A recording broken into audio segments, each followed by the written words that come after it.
Olá, aqui é o pastor Fernando Angelim.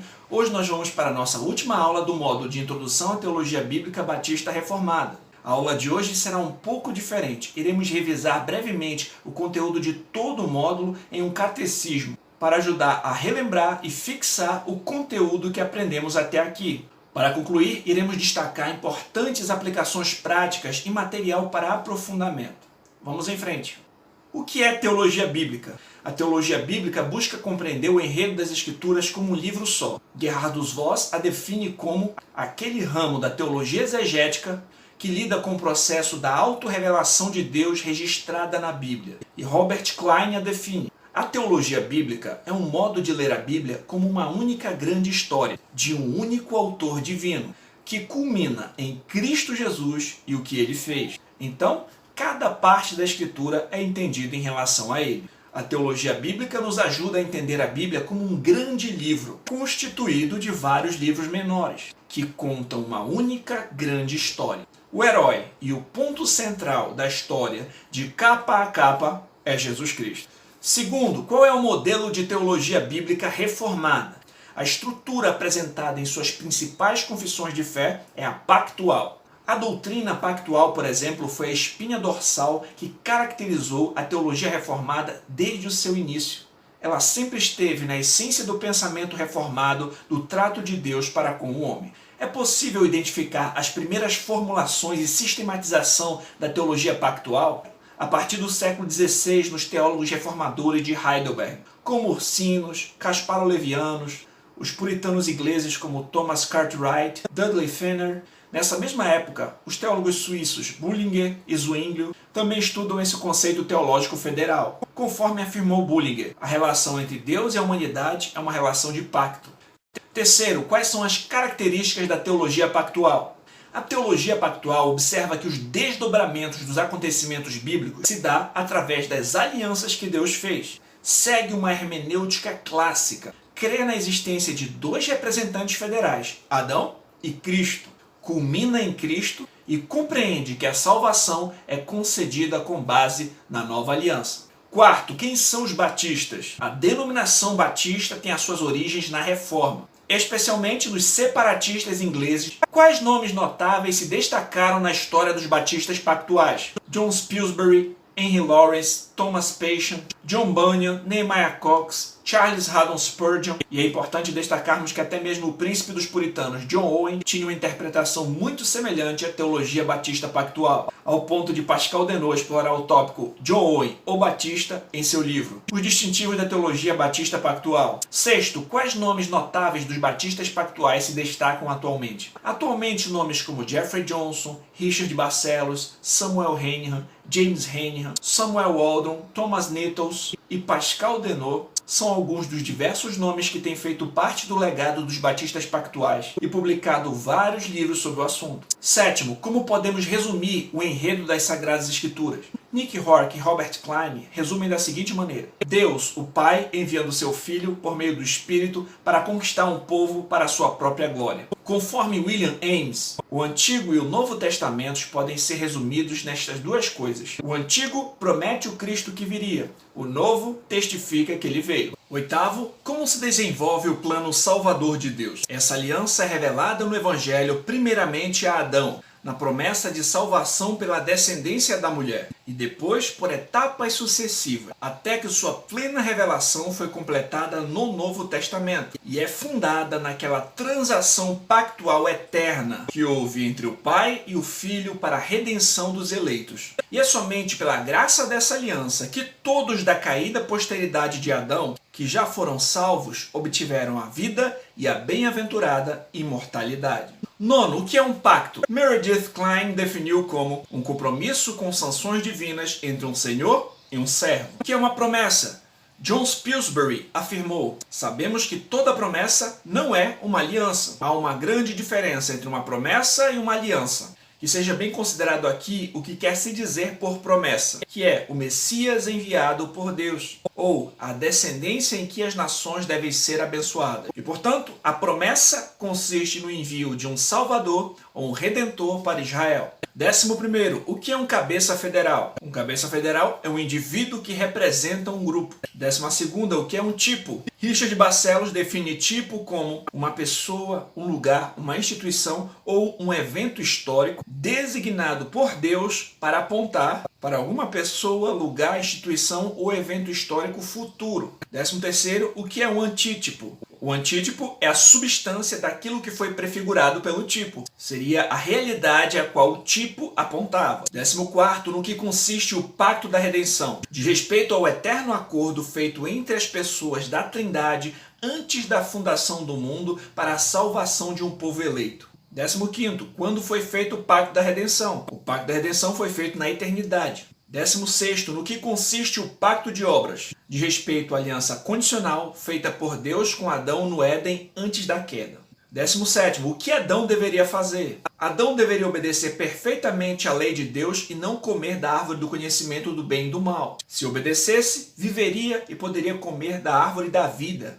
Se desobedecesse, morreria com todas as implicações dessa morte. 18º, o que a queda de Adão trouxe para a humanidade? Adão era o representante, o cabeça federal de toda a humanidade. Portanto, a queda de Adão afetou toda a sua descendência. 19º, o que é exigido dos descendentes da caída posteridade de Adão? Os descendentes de Adão continuam obrigados a obedecer perfeitamente à lei de Deus, mesmo que agora estejam incapacitados para tanto. 20º, quem é o segundo Adão que resgata o seu povo? Cristo é o segundo Adão, o cabeça federal que cumpre perfeitamente as exigências divinas no lugar do seu povo. 21ª, como os seres humanos da caída posteridade de Adão podem ser salvos? Os seres humanos só podem ser salvos pela graça mediante a fé em Cristo Jesus. 22ª, em que sentido as obras do primeiro Adão e do segundo Adão afetam seu povo? O pecado de Adão foi imputado a todos quantos estavam em Adão. Assim também a obediência de Cristo é imputada a todos os que estão em Cristo. 23ª, qual a importância de compreender corretamente o pacto de obras? Entender o pacto de obras ajuda a entender melhor o Evangelho, com mais claridade e profundidade teológica. 24ª, no que consiste o pacto da graça? Diz respeito ao desenvolvimento do plano redentor na história. Um pacto revelado progressivamente e formalmente concluído na nova aliança. 25ª, de onde surge o pacto da graça? O pacto da graça surge do pacto da redenção. 26ª, como o pacto da graça é revelado na Escritura? O pacto da graça foi revelado progressivamente na antiga aliança e formalmente estabelecido na nova. 27ª, de que maneira o pacto da graça foi revelado progressivamente? O pacto da graça foi revelado primeiramente como uma promessa em Gênesis 3,15 e posteriormente através de alianças que Deus fez com os homens ao longo da história, como Noé, Abraão, Moisés e Davi, e através de diversos tipos, sombras, sinais, profecias, figuras que apontavam para Cristo. Até que na nova aliança acontece o cumprimento da promessa, o estabelecimento do pacto da graça que fora prometido desde Gênesis é cumprido em Cristo. 28ª, no que consiste a aliança feita com Noé? Após o dilúvio, Deus fez uma aliança com Noé. Essa aliança resulta em uma preservação física para o desenvolvimento da promessa. O Senhor não destruiria a terra novamente com o dilúvio, e o sinal dessa aliança foi o arco no céu. Além disso, essa também foi uma maneira de preservar um remanescente fiel, que faria parte da genealogia que culminaria em Cristo. É interessante notar que o Novo Testamento relaciona por vezes o acontecimento do dilúvio com Cristo. Por exemplo, em Mateus 24, do 37 ao 39, o Senhor Jesus afirma: "Pois assim como foi nos dias de Noé, também será na vinda do Filho do Homem. Porquanto, assim como nos dias anteriores ao dilúvio, comiam e bebiam, casavam e davam-se em casamento até o dia em que Noé entrou na arca, e não o perceberam, senão quando veio o dilúvio. Assim será também a vinda do Filho do Homem." 29ª, qual a característica peculiar da aliança feita com Abraão? Pascal Denot explica que a aliança feita com Abraão possuía uma posteridade física, bem como uma posteridade espiritual. Há uma circuncisão externa da carne e uma interna do coração. Há uma terra prometida aqui no mundo e um reino celestial. Há uma dicotomia na aliança abraâmica. Seus aspectos físicos e condicionais desenvolvem-se na antiga aliança, e suas promessas espirituais e incondicionais cumprem-se na nova aliança. Por fim, as promessas da aliança com Abraão culminariam no descendente de Abraão, por meio de quem todas as nações da terra seriam abençoadas, a saber, Jesus Cristo. E aqueles que creem em Cristo são herdeiros das promessas espirituais feitas a Abraão. 30º, o que é a aliança mosaica? A antiga aliança. A antiga aliança diz respeito especificamente à aliança feita por Deus com Israel, mediada por Moisés. Entretanto, a antiga aliança abrange também todo o período posterior à queda no Antigo Testamento,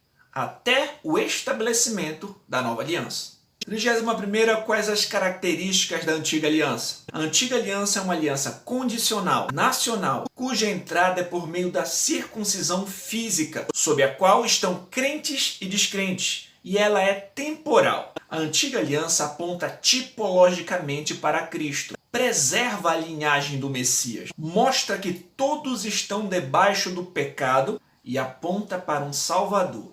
Embora esteja relacionada dessa maneira com a nova aliança, a antiga aliança é distinta substancialmente da nova. 32ª, no que consiste a aliança feita com Davi? Deus também fez uma aliança com Davi. Prometeu a este que um descendente seu herdaria o trono para sempre. Essa promessa também se referia a Jesus Cristo. 33ª, o que é a nova aliança? Nova aliança equivale ao pacto da graça, ao Evangelho, maneira pela qual Deus salva pecadores da caída posteridade de Adão através da obra redentora de Cristo. Esse pacto da graça foi planejado na eternidade passada, prometido ao longo do Antigo Testamento, mas concluído somente na plenitude dos tempos, em Jesus Cristo. Portanto, na perspectiva batista reformada, o pacto da graça é a nova aliança. 34ª, quais são as características da nova aliança? A nova aliança é incondicional para os crentes, pois eles estão em Cristo, que cumpriu todas as exigências divinas requeridas.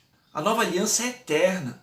Todos os que estão sob essa aliança são salvos, conhecem o Senhor. Além disso, promete bênçãos espirituais e sua entrada é por meio do novo nascimento. 35ª, qual a natureza da nova aliança? Para os crentes, a nova aliança é incondicional, pois Cristo cumpriu a lei e todas as exigências divinas por eles. Portanto, a maneira de alguém participar desse pacto é pela graça mediante a fé em Cristo. 36ª, o que é a lei de Deus? A lei de Deus refere-se ao sistema de regras que refletem o caráter de Deus. São construídos na ordem criada e são revelados nas Escrituras. Desde quando os reformados compreendem que existe a lei de Deus no homem? Desde Adão, o Senhor criou o ser humano com a norma da lei gravada dentro de si. 38ª, quando essa lei foi expressa claramente? Esses mandamentos tornaram-se expressos claramente nas 2 tábuas da lei dadas a Moisés no Sinai. 39ª, como os reformados compreendem a lei mosaica? Os reformados compreendem a lei mosaica dividida em 3 aspectos: lei moral, leis cerimoniais e leis civis ou judiciais. O que é a lei moral? Corresponde às regras que refletem o caráter de Deus e são expressas mais claramente no Decálogo, os 10 mandamentos. O que são as leis cerimoniais? Dizem respeito às cerimônias e sacrifícios instituídos no sistema levítico que serviam como tipos e sombras que apontavam para Cristo. As leis cerimoniais continuam em vigor para os crentes na Nova Aliança? As leis cerimoniais apontavam para Cristo e o seu uso também foi consumado em Cristo. O que são as leis civis ou judiciais? Trata-se das leis que regiam Israel sob uma teocracia.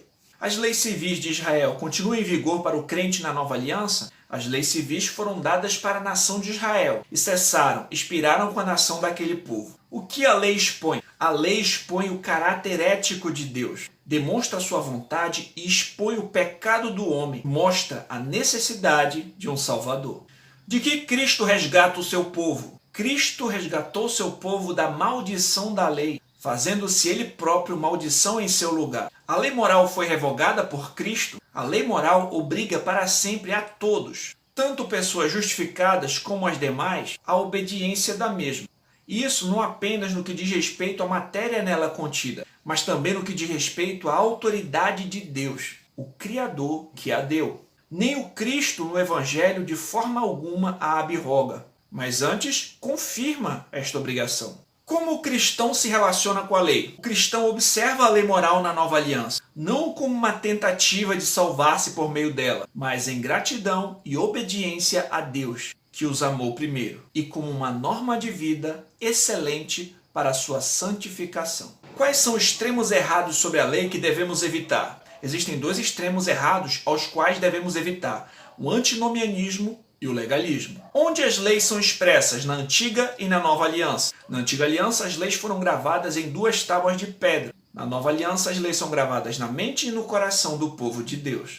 Qual é a relação entre a lei de Moisés e a lei de Cristo? A lei de Cristo não é nada menos do que a lei de Moisés cumprida na vida de Cristo. Logo, o crente deve obedecer à lei moral, seguindo o exemplo de Cristo. Qual o resumo dos 10 mandamentos? A soma dos 10 mandamentos é amar ao Senhor nosso Deus com todo o nosso coração, com toda a alma, todas as nossas forças, com toda a nossa mente e ao nosso próximo como a nós mesmos. Como foram salvos os crentes no Antigo Testamento? Os crentes no Antigo Testamento foram salvos pela graça mediante a fé na promessa a respeito do Cristo que viria. Como são salvos os crentes no Novo Testamento? Os crentes no Novo Testamento são salvos pela graça mediante a fé no Cristo que já veio, estabeleceu a nova aliança e vai voltar. O que é o dia do Senhor? Trata-se do primeiro dia da semana, o dia em que Cristo ressuscitou, e os crentes passaram a observar o 4º mandamento na nova aliança nesse dia. Qual motivo os cristãos observam o primeiro dia da semana como o dia do Senhor? A guarda do primeiro dia da semana, o domingo, como dia do Senhor, reside em 2 assuntos principais. O Senhor é maior do que o sábado.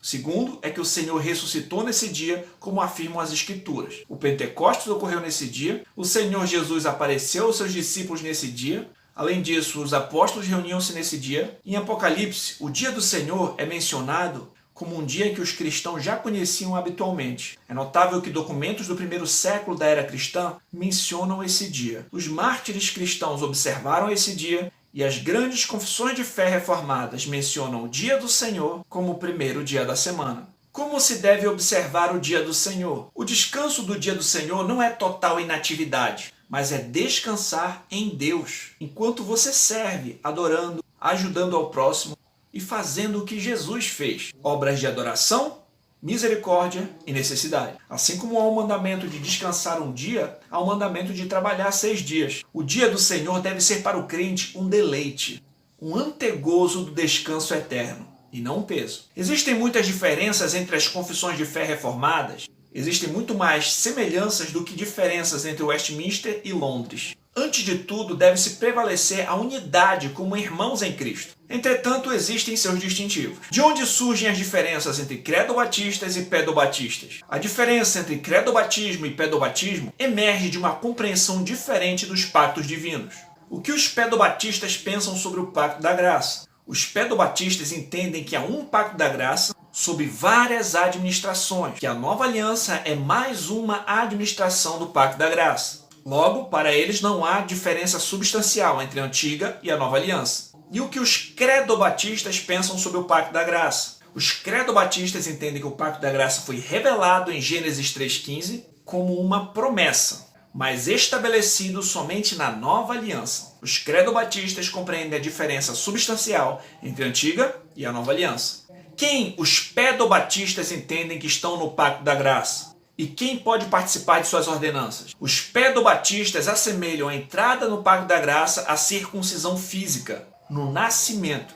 Portanto, entendem que seus filhos recém-nascidos devem ser batizados e fazem parte do pacto da graça. Quem os credobatistas entendem que estão no pacto da graça pode participar de suas ordenanças. Os credobatistas entendem que a entrada na nova aliança é pela circuncisão do coração, a regeneração. A regeneração é o correto antítipo da circuncisão. Portanto, somente os regenerados estão no pacto da graça, e somente eles podem participar das ordenanças desse pacto. Qual a atitude que batistas reformados devem ter em relação a pedobatistas reformados? Credobatistas e pedobatistas são irmãos em Cristo e devem juntos trabalhar pela propagação do Evangelho de Cristo. Vamos para algumas reflexões e aplicações práticas. Estudar a teologia pactual nos ajuda a compreender melhor o enredo das Sagradas Escrituras. Notamos que a Bíblia não é um emaranhado de histórias desconexas, mas os 66 livros da Bíblia apresentam o plano redentor de Deus para resgatar um povo para a sua glória. O Antigo Testamento promete a vinda do Messias e o Novo testifica que ele veio.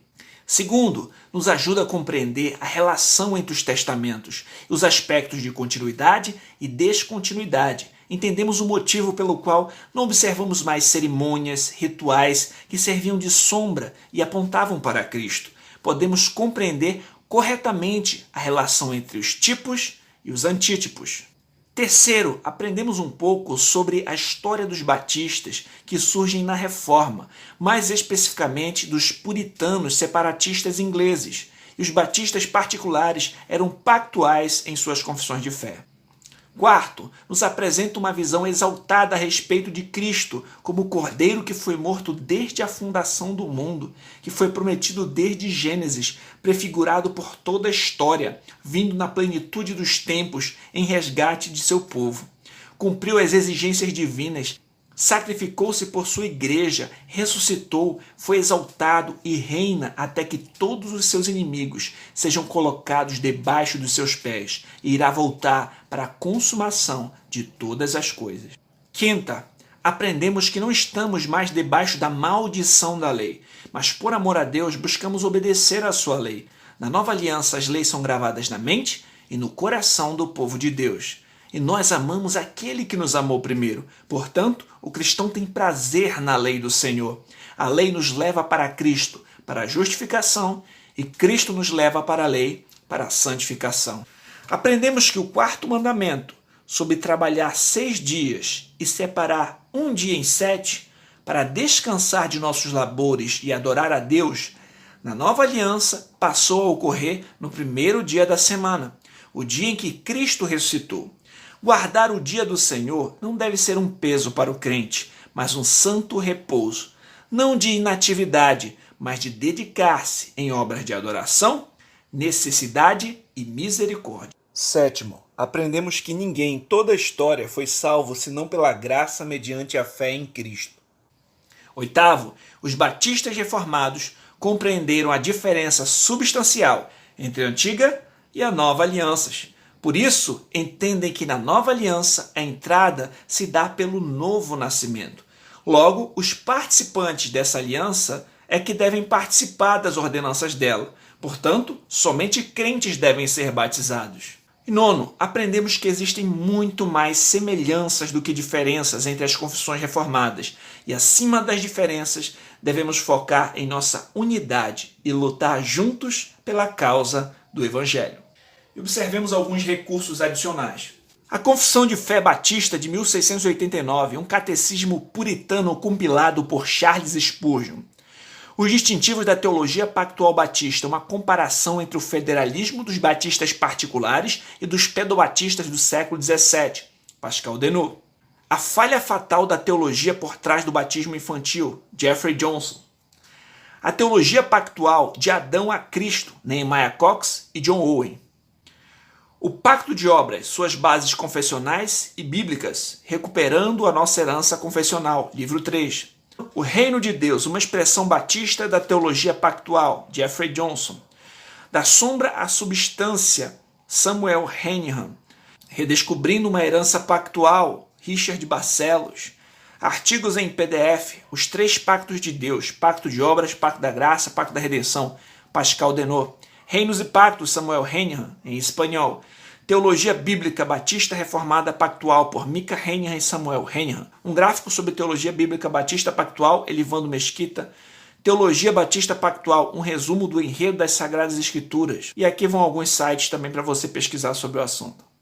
Eu espero que essa disciplina tenha sido de alguma maneira proveitosa para você e que venha aumentar o seu amor pelo Senhor e pelo próximo, e que o conhecimento venha resultar em piedade. Que Deus te abençoe grandemente. Graça e paz.